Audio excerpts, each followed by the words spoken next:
Thank you so much for joining us this midday. I'm Matt Howerton. Investigators have been out at a home linked to Noel's disappearance for the past 2 days. It's in Everman in Tarrant County, and our Chris Sadeghi has been there all morning and has the latest.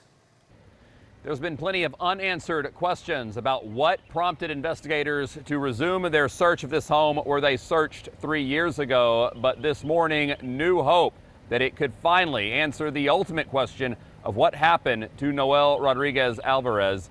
There is now confirmed reports that evidence was found in the backyard over the last 2 days, evidence that was then transferred to the Tarrant County Medical Examiner's office for testing.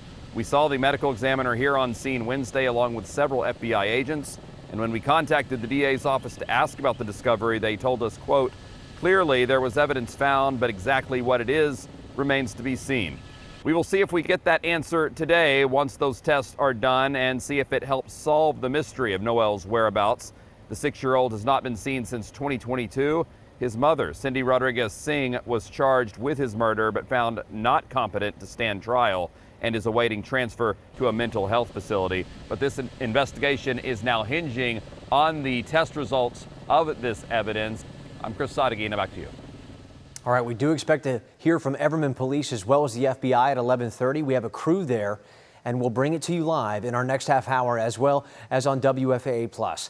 Also developing this midday, we're pushing for more information in a Dallas homicide. Our sources say a woman's body was found inside a freezer. These are pictures of the scene in South Oak Cliff. We're told officers were called to a vacant home on Georgia Avenue on Sunday, and that's where they found the body of 27-year-old Maria Murray. The medical examiner's office will determine the cause of death, but so far no one has been arrested.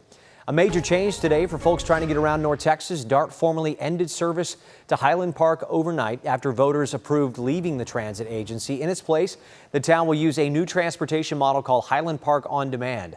Riders can book rides by using an app or by calling. All right, now let's get a check of your traffic with Stacia Wilson. Stacia. All right, thanks, Matt. So what we're watching is a couple of problems along 635 as well as an issue along I-20. So we're going to go ahead and start with 635 at Preston Road. You can see traffic slow moving in that location as a result of this collision. Again, affecting the eastbound side. It looks like traffic a little bit slower on the westbound side coming out of the High-5, but that accident has a couple lanes blocked and it is slow moving as you're approaching Preston Road.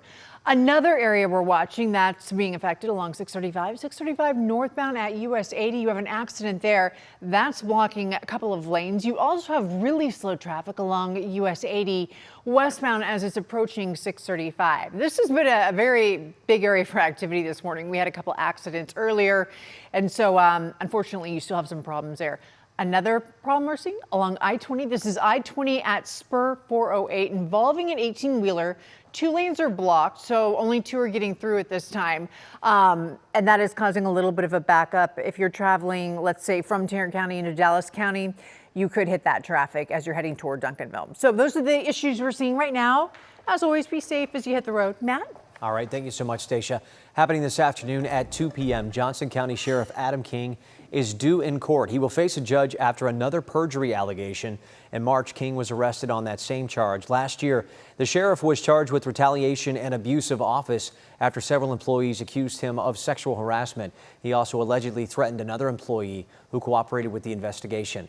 Red carpet, state dinners, and diplomacy on display in China. President Trump kicked off his high-stakes visit to the country for the first time in nearly a decade. Trump and China's president attended a state dinner after an extended private meeting. ABC's Olivia Rubin has the details. This morning, the lavish state banquet for President Trump, toasting side by side with President Xi for their first face-to-face meeting in China in nearly a decade. The pageantry following an ornate welcome celebration. Trump praising the Chinese leader as they sat at the negotiating table. You're a great leader. Sometimes people don't like me saying it, but I say it anyway because it's true. And Xi calling for a closer relationship between the two countries. We should be partners, not rivals. But during a 2-hour closed-door meeting, Xi reportedly delivering a stark warning to Trump on the issue of Taiwan, which China sees as its territory. According to a Chinese readout, Xi telling Trump if the issue is handled poorly, the two countries will collide or even clash. Afterwards, a White House official saying Trump and Xi had a good meeting, discussing ways to increase economic cooperation, end the flow of fentanyl in the U.S., and let American companies further into Chinese markets. Trump not mentioning Taiwan at all. How were your talks, sir? It's great. Did you talk about Taiwan? Great place. Incredible. China's beautiful. Yeah. But the U.S. officials saying they also discussed Iran, a close ally of China, as the war looms large over the trip. The official saying she made clear China's opposition to the militarization of the Strait of Hormuz, currently still at a standstill and sending global oil prices skyrocketing. And so far, no word on what concrete steps China might take when it comes to Iran, though President Trump has previously said he doesn't need their help on the issue at all. Trump also inviting Xi to the White House in September. Olivia Rubin, ABC News, Washington.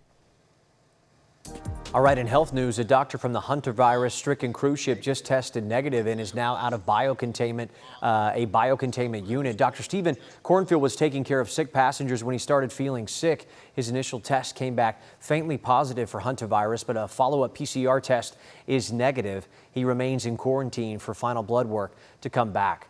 Cancer cases are increasing worldwide, and causes vary from tobacco use to excessive use of alcohol, air pollution, sunlight exposure, and certain infectious agents. But the fastest growing risk factor for cancer is obesity. And to help us understand that, we are joined by our medical expert, Dr. David Winter from Baylor Scott & White. Dr. Winter, tell us what is known about obesity as a risk factor for cancer? How are the two connected? Yeah, we've known for some time in this country and many countries in Europe that when you get obese, you increase the risk of cancers. And the latest study comes from Sweden. Their scientists took 600,000 people between the ages of 17 and 60, followed them, and found that the ones that became obese had up to 5 times increased risk of cancer. Alternatively, the ones that stayed thin had less chance of cancer, Matt. So Dr. Winter, just help us understand this here. What types of cancer are more common with those who might be obese? Yeah, it's a variety of cancers. I got my model here to help demonstrate. Cancers up in the brain, meningioma, pituitary tumors, cancer of the thyroid gland, cancers of the esophagus, in women, cancer of the breast, men and women, cancer of the colon, then back to women, cancer of the ovary and the uterus. All those are increased when people gain weight. And what's the correlation, if you don't mind, Dr. Winter, just us kind of asking this follow-up question here. What's the correlation with gaining weight and coming down with cancer? We're not sure the exact cause, but they think there's 3 different factors involved: chronic inflammation, insulin resistance, and then the dysregulation of the sexual hormones. Those things, maybe in combination, can do that. We know that cancer cells occur in our bodies frequently, and our immune system is designed to detect them and then kill them. But when the immune system doesn't work well, it becomes overburdened. That's when the cancer cells can proliferate and grow. And obesity increases the burden on the immune system, Matt. And Dr. Winter, is losing weight obviously the best solution for reducing this risk of cancer if you are obese? Losing weight can make a difference. Bariatric surgery, for example, when those folks lose weight, their cancer risk goes down. The GLP-1 drugs, you take those drugs, less cancers. Now, you don't have to have surgery or just take pills. Losing weight on your own, that can also work with exercise, diet. Getting the weight down can help because obesity is a problem with your immune system, and being thin helps it out, decreases your chance of cancer. Okay, Dr. Winter there with Baylor Scott & White giving us an inside look at obesity, cancer, the correlation between the two. Thank you so much for being with us, Dr. Winter. Thank you. Good to be with you.